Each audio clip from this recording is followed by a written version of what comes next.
Ai, galera, véi, mano, que foi esse filme de Madame Teia? O que é Madame Teia? Bichão, olha só, gente, véi, o que eu acho que eu tenho a dizer pra você é que, tipo, existem várias coisas que ficam passando pela minha cabeça quando eu assisto um filme como Madame Teia, assim. É, e assim, algumas delas que eu vou dizer pra você é o seguinte, acho que muita gente vai falar, né, que, tipo, Madame Teia é mais um símbolo do desgaste dos filmes de super-herói. Mais uma vez mostra como o filme de super-herói tá ruim, etc e tal. Cara, pode até ser, tá? Pode até ser mais um. Acho que ele vai acabar, né, virando uma história dentro deste momento complexo, né, complicado aí de que os filmes de herói, que o gênero tá hoje. Porém, Madame Teia, que eu assisti há poucas horas atrás, me lembra muito os filmes do começo dos anos 2000, anos 90 de super-heróis ali, quando Hollywood não sabia o que fazer com filme de herói. Ela precisava se explicar tanto no filme, né? Os roteiros eles eram tão explicativos, eles eram tão expositivos, eles que parecia um grande pedido de desculpa estar fazendo aquele filme, sabe? E Madame Teia é isso pra mim. É um filme que se justifica tanto de ter que existir, né, do tipo de explicar em cada bicho, o filme começa com uma explicação de um diálogo de 45 segundos, 1 minuto e meio entre a mãe da Madame Teia e o vilão do filme, que eles parecem não parar de explicar o porquê daquela aranha, o porquê que ela tá ali, sendo que o cara que levou ela lá tá ouvindo a explicação dela. Então por que que ele levou ela pra lá? Bicho, é um negócio meio surreal assim de ver, sabe? A quantidade de diálogo expositivo é uma parada assustadora que acontece aqui nesse filme. Então, em resumo, assim, pra mim, óbvio, eu vou entrar em muitos detalhes aqui. Madame Teia parece aquela época, né, de filmes, lembra aquela época de filmes em que o cinema não sabia o que fazia com filme de super-heróis, sabe? O problema aqui não é o desgaste de um formato e tudo mais. Não. Tipo, não é falar de multiverso, porque mal fala, não tem ali, né? Tipo, não é repetir a jornada do herói, não é o CGI, não é a pressa de produção. Não. Na verdade, Madame Web é um filme ruim, como vários outros milhões de filmes ruins que existem, né? E ele se justifica tanto que ele esquece de fazer o básico assim para filmes do gênero, né? E para filmes desse estilo aqui. As cenas de ação, elas são praticamente substituídas por grandes explicações dos poderes que aqui existem, né? As cenas de ação aqui são basicamente 3, 4 cenas de perseguição de carro e de ambulância. E depois você tem um show de fogos de artifício dentro de uma casa da Pepsi. É um negócio, gente, meio surreal de ver Madame Web assim. Porque eu acho até que tem aquele lance em filmes de super-herói que você faz uma parada. Super-herói não, em qualquer tipo de filme, né? Principalmente filmes de ação e tal. Que você faz uma parada tão tosca, tão ridícula, muita gente fala, né, que dá a volta e fica bom.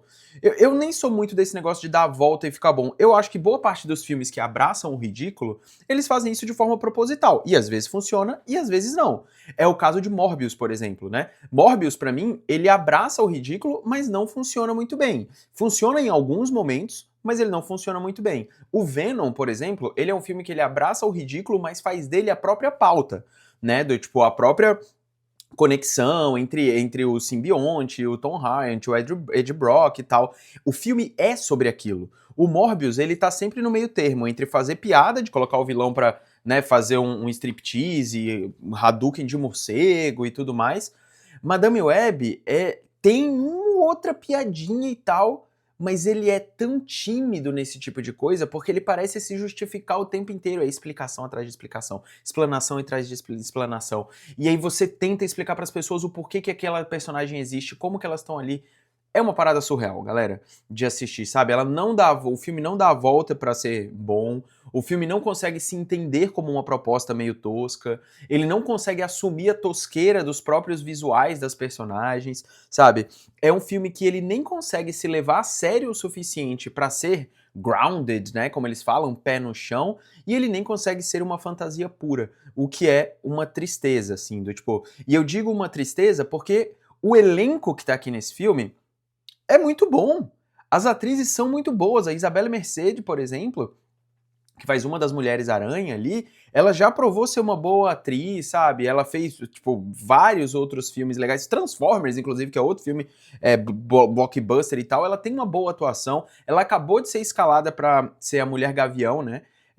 No filme do Superman que vai ter no ano que vem. Ela vai ser a Dina no Last of Us, sabe? É um talento que tá ali. A Sydney Sweeney já fez um baita papel em Euforia. Pra mim, fez um dos melhores filmes de 2023, que é o Reality, né? E, poxa, a gente tem a Dakota Johnson, que fez ótimo. Pô, A Filha Perdida é um baita de um filme onde ela tem uma excelente atuação. Cha-Cha Real Smooth, ela manda muito bem também. E eu fico olhando aqui pra esse filme, cara, o Scott do Severance tá aqui. A Emma Roberts tá aqui nesse filme. O que que esse pessoal foi fazer aqui, galera? E tipo assim, eles são ótimos atores e atrizes, mas nem eles conseguem escapar aqui do roteiro. Porque assim, a Dakota Johnson, vamos lá, a história do filme é a história de origem da Madame Teia, que é essa personagem obscura do universo da Marvel, do universo do Homem-Aranha, que é basicamente uma grande vidente. Ela consegue ver o futuro e acessar universos paralelos. Aqui você tá vendo a história de origem dela, né? A mãe dela foi morta na Amazônia e ela cresce como uma órfã. E aí ela continua a trajetória dela até que depois de um acidente ela começa a ter poderes de visualizar o futuro.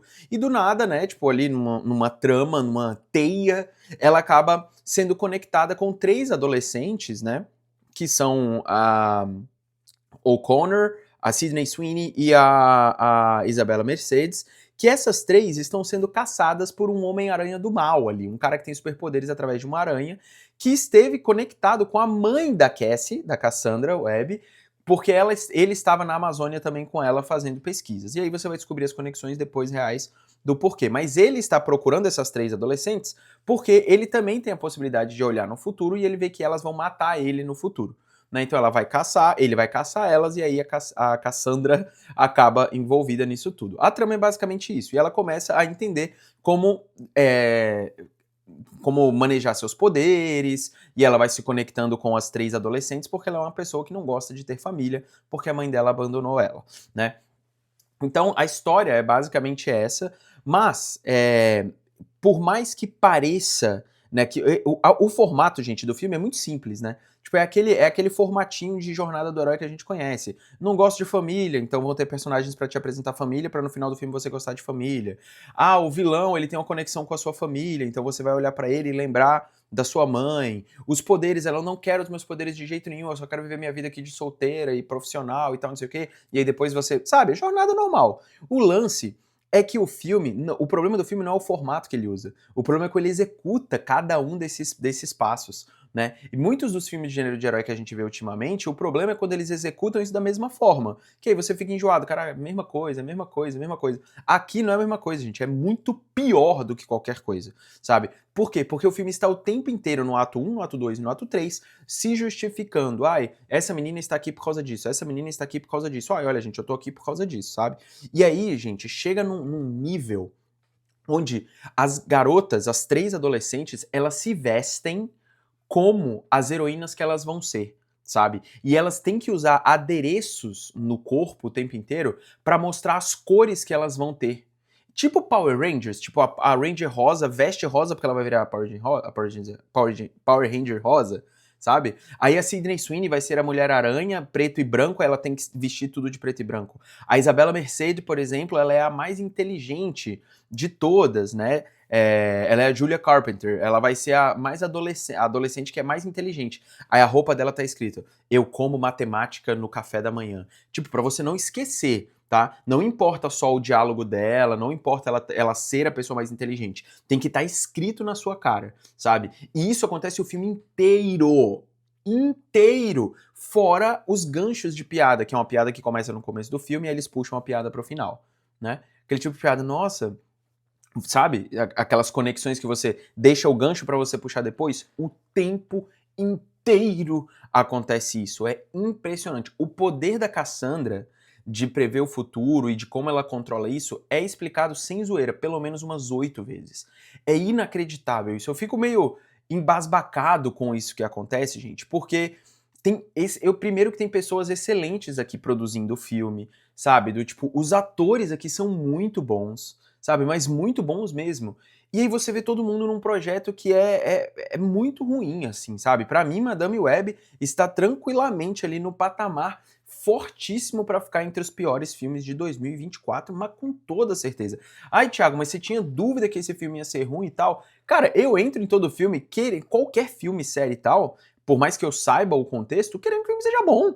Querendo que o filme seja legal, querendo que, ai, putz, já tava. Óbvio que todo mundo tem uma expectativa com tudo, né? Você tem uma expectativa com tudo, mas eu entrei aqui sabendo que o filme tinha muitas chances de ser ruim, obviamente, mas de coração aberto. Eu acho que você tem que sempre esperar e tentar analisar um pouco, né?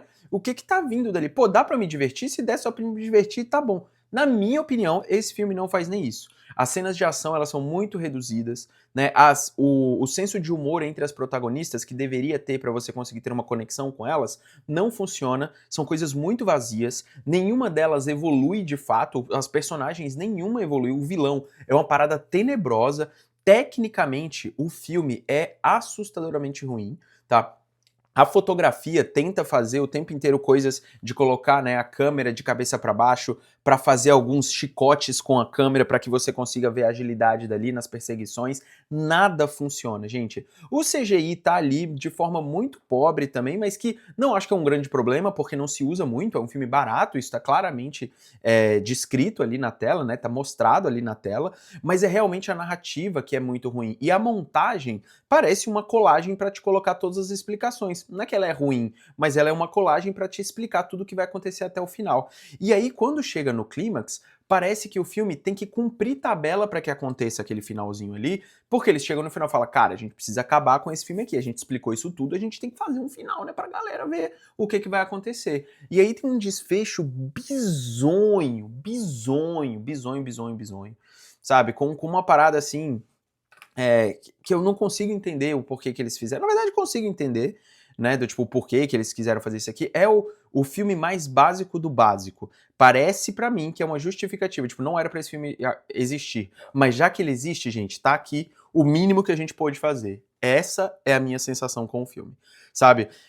E por fim, galera, eu acho que o grande acerto da Sony nesse filme aqui é não conectar ele com absolutamente nada do universo do Homem-Aranha. Nada. Tem o Ben Parker, tem a Mary Parker, fala-se sobre a família do Homem-Aranha, mas você não sabe qual é o Homem-Aranha. Você não sabe quem é o Homem-Aranha, né? Então você pode muito bem dizer que esse universo aqui é um universo que não é o do Venom, não é o do Morbius, não é o dos Vingadores, não é o de ninguém. É o universo da Madame Teia. E eu espero que fique assim, porque esse é tranquilamente o pior filme de super-herói que eu já vi, assim, em muito tempo. Mas em muito tempo mesmo. Esse filme aqui vai te fazer amar Morbius. Pode ter certeza. Deixa nos comentários aí se você já assistiu. Não esquece de curtir o vídeo e assinar o canal. Valeu!